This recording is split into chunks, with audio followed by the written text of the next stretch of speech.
जैन सत्रह सर ने कल वाली वीडियो में मैंने बात किया था कि बिहार की राजनीति गरमाई हुई है और बिहार की राजनीति में आखिरी फेरबदल देखने को मिलेगा और मेरी बात पर मुहर भी लगी और आखिरी फेरबदल देखने को मिला भी। यहाँ पर बिहार में मंत्रिमंडल का विस्तार हुआ। जिस प्रकार से मैंने बोला था, अगर मुकेश सहनी एनडीए के साथ जाते तो मुकेश सहनी के अलावा एक ही मंत्रिमंडल में बन पाता, यानी कि मदन सहनी ही मंत्री बन पाते। बट अगर मुकेश सहनी एनडीए के साथ नहीं जाएंगे तो भाजपा की तरफ से भी हरीश सहनी मंत्री बनेंगे और मेरी बात पर मुहर लगी। और आज बिहार में जब मंत्रिमंडल विस्तार हुआ तो दो निषाद समाज से मंत्री बनाए गए। निषाद समाज के वोटों पर ध्यान देते हुए यह निर्णय लिया गया है। एक प्रकार से देखें तो बिहार की राजनीति में निषादों का दबदबा फिर से कायम होने वाला है। जिस प्रकार से जदयू कोटे से मदन सहनी कई बार से मंत्री बनते आ रहे थे तो उनका तो क्लियर था कि हाँ वो मंत्री बनेंगे ही बनेंगे।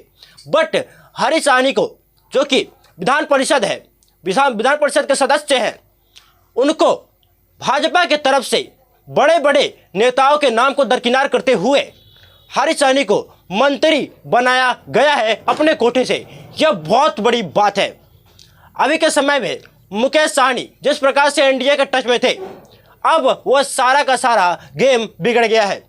यानी कि मुकेश सहनी का मांग था कि एनडीए के शीर्ष नेता प्रेस कॉन्फ्रेंस करके सामने मीडिया के सामने बोले कि मैं निषाद को आरक्षण दूंगा, उसके बाद वो समर्थन करते। इस मामले को कोई भी गठबंधन मानने को तैयार नहीं हो रहा था। मैं एक बात बता देना चाहता हूँ आपको, अगर वो आरजेडी के साथ ही जाएंगे, अब ये तो आशंका लग रही है और ज़्यादातर संभावना है कि वो महागठबंधन में जाएंगे, क्योंकि एनडीए गठबंधन में नहीं गए तो महागठबंधन में ही जाएंगे। ये तो देखने वाली बात होगी कि महागठबंधन क्या करता है इनके साथ, कितनी सीटें देता है, क्या नहीं देता है। मेन बात यह है कि हमें जानना है कि आखिर हरीश सहनी कौन है और मदन सहनी कौन है।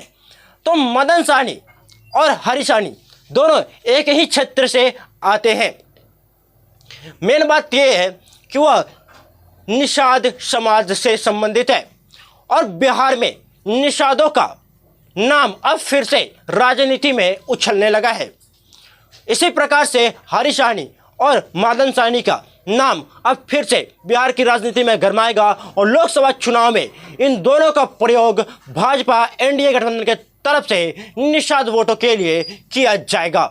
मेन बात यह है कि निषाद समाज को पहचान मिलनी चाहिए, निषाद समाज को मान और सम्मान मिलना चाहिए। चाहे निषाद समाज से कोई भी प्रत्याशी मंत्री बने, विधायक बने, सांसद बने, नाम समाज का ही होता है।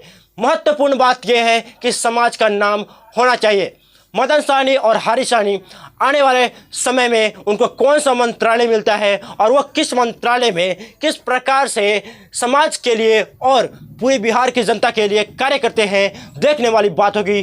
और आने वाले विधानसभा चुनाव में, लोकसभा चुनाव के जस्ट बाद देखने को मिलेगा कि बिहार की राजनीति में निषाद समाज का बहुत ही बड़ा बोलबाला होगा और आने वाले विधानसभा चुनाव में हो सके तो निषाद समाज से आप सभी को उप मुख्यमंत्री भी देखने को मिलेगा, क्योंकि निषाद समाज की भागीदारी धीरे धीरे अब राजनीति में बढ़ने लगी है। यह वीडियो आपको कैसा लगा कमेंट सेक्शन में जरूर लिखिएगा और ऐसी निषाद वंश से संबंधित हर एक प्रकार की वीडियोज के लिए इस चैनल को सब्सक्राइब जरूर कर लीजिएगा। धन्यवाद। जय निषाद राज।